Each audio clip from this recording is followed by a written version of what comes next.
नमस्कार, मैं मुरली मनोहर। आप देख रहे हैं नेशनल कवरेज। तो नेशनल कवरेज के राजनीति चर्चा में आपका स्वागत है। नेशनल कवरेज का एक ऐसा मंच जहां राजनीति की चर्चा होती है, राजनीतिक गतिविधियों की चर्चा होती है और राजनीतिक घटनाक्रम की चर्चा होती है। राजनीति में सब कुछ जायज है, ये तो आपने सुना होगा, लेकिन राजनीति में दुमुहे सांप का प्रवेश हो चुका है, ये आपने कभी नहीं सुना होगा। लेकिन राजनीति में दुमुहे सांप का प्रवेश हो चुका है। अब आपको बड़ा आश्चर्य हो रहा होगा कि राजनीति में दुमुहे सांप का क्या मतलब है। तो अभी भारतीय समाज पार्टी के राष्ट्रीय अध्यक्ष ओम प्रकाश राजभर ने कहा है कि नेता दुमुहे सांप होते हैं। जब उनसे पूछा गया कि क्या आप भी दुमुहे सांप हैं, तो उन्होंने सारी हदें पार कर दी और कहा कि हम भी दुमुहे सांप हैं। यह उस समय बात आई जब ओम प्रकाश राजभर को मंत्रिमंडल में शामिल होने में तारीख पर तारीख दिया जाने लगा। ओम प्रकाश राजभर ने अपना धैर्य खो दिया। ओम प्रकाश राजभर ने कहा कि हमको इंडिया गठबंधन में भी जाने में परहेज नहीं है। जब समाजवादी पार्टी से ओम प्रकाश राजभर ने अपना नाता तोड़ा था, तो यह चर्चाएं आम हो चुकी थी कि ओम प्रकाश राजभर को भारतीय जनता पार्टी सिर्फ अपने साथ इसलिए ले रही है कि उनको मंत्रिमंडल में भी शामिल कराया जाएगा। तिथि भी तय हो गई। इसी दरमियान समाजवादी पार्टी के टिकट पर चुनाव लड़कर के जीते दारा सिंह चौहान ने घोसी में इस्तीफा दे दिया। उपचुनाव हुआ।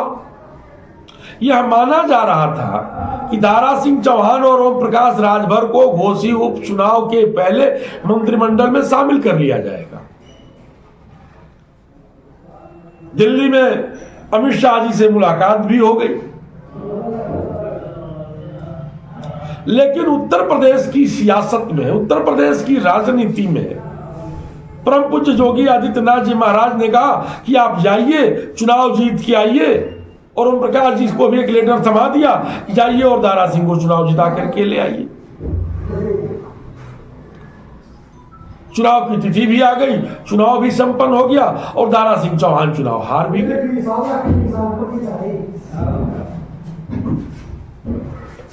यह माना जा रहा था उत्तर प्रदेश की सियासत में कि चुनाव हारने के कुछ दिन के बाद मंत्रिमंडल का विस्तार होगा।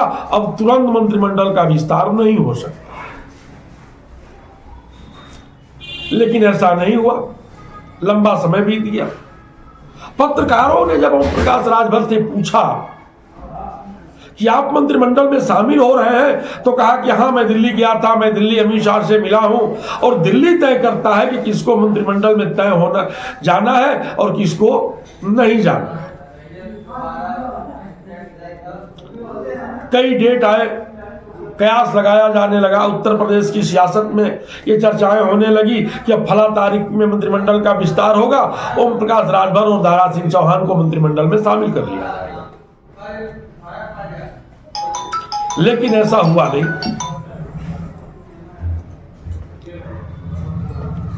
डेट पड़ता रहा,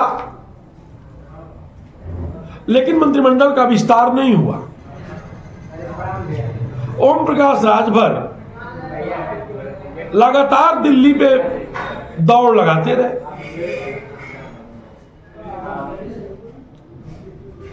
जब भी आते कहते हाँ, बात हो गई है, तिथि तय हो गया है, उत्तर प्रदेश में मंत्रिमंडल का विस्तार होगा, मेरा मंत्रिमंडल में शामिल होना भी तय हो गया है और विभाग भी तय हो गया। लेकिन अब ओम प्रकाश राजभर ने अपना धैर्य खो दिया। बयान दे दिया कि नेता दुमुहा सांप होते हैं। वो अलग का विषय है कि उनके लड़के अरुण राजभर ने इस पे सफाई भी दिया। उस सफाई का कोई मायने नहीं है। लिपापोती करने का प्रयास भी किया गया, लिपापोती हुआ भी। अरुण राजभर ने कहा कि ये समाजवादी पार्टी के लिए और अखिलेश यादव के लिए कहा गया है, लेकिन संकेत एकदम साफ था। ओम प्रकाश राजभर जी अब धैर्य नहीं रख पा रहे हैं। अब उनके सामने तो वही विकल्प रह गया है, या तो एनडीए में रह करके मंत्रिमंडल विस्तार का इंतजार करें, या एनडीए छोड़ करके इंडिया गठबंधन में शामिल हो जाए। इसलिए कि ओम प्रकाश राजभर ने कहा भी है कि इंडिया के कई नेता भी मेरे संपर्क में हैं। साफ संकेत है कि हम एनडीए छोड़ करके इंडिया में भी जा सकते हैं, इसलिए कि उत्तर 2024 में लोकसभा का चुनाव भी सर पे है। ऐसा न हो कि ना हम यहां के रह जाएं, ना वहां के रह जाएं, ना हम मंत्रिमंडल में शामिल हो पावे, ना लोकसभा के चुनाव में शामिल हो पावे।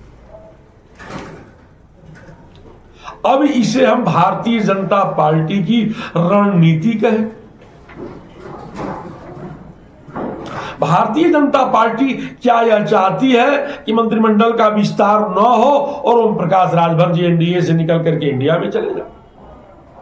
या अगर ओम प्रकाश राजभर जी, हम आपकी जानकारी के लिए बता दूं, बड़े साफ शब्दों में बता देना चाहता हूं कि लाख अखिलेश यादव के साथ ओम प्रकाश राजभर की कटुता है, उसके बावजूद भी अगर ओम प्रकाश राजभर समाजवादी पार्टी के साथ जाते हैं तो सारी कटुता को भुला करके अखिलेश यादव जी ओम प्रकाश राजभर को अपने साथ गठबंधन में शामिल कर लेंगे। अगर ऐसा होता है तो बीजेपी को नुकसान भी हो सकता है, बीजेपी को बड़ा नुकसान हो सकता है,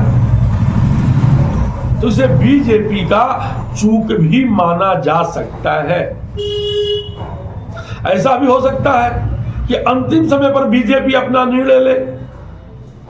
ओम प्रकाश राजभर जी न तो यहां के रह पाए, न तो वहां के रह पाए, लेकिन स्थितियां अब एकदम साफ है। ओम प्रकाश राजभर का धैर्य अब जवाब दे चुका है। ओम प्रकाश राजभर अब एकदम जल्दी करना चाहते हैं, जो भी निर्णय हो जल्दी हो जाना चाहिए। उन्हें बड़ी उम्मीद थी कि दीपावली का उनको तोहफा मिलेगा, मंत्रिमंडल में शामिल होंगे, विभाग मिलेगा और दीपक मेरे घर में जलेगा, लेकिन ऐसा हुआ नहीं। चर्चाएं आम थी, चर्चाएं तो यहां तक थी कि जिनको जिनको मंत्री बनना है उनको लखनऊ 10 तारीख को बुला लिया गया है, लेकिन हुआ कुछ नहीं। ढाक का 3 पार, न मंत्रिमंडल का विस्तार, न ओम प्रकाश राजभर का मंत्रिमंडल में शामिल होना।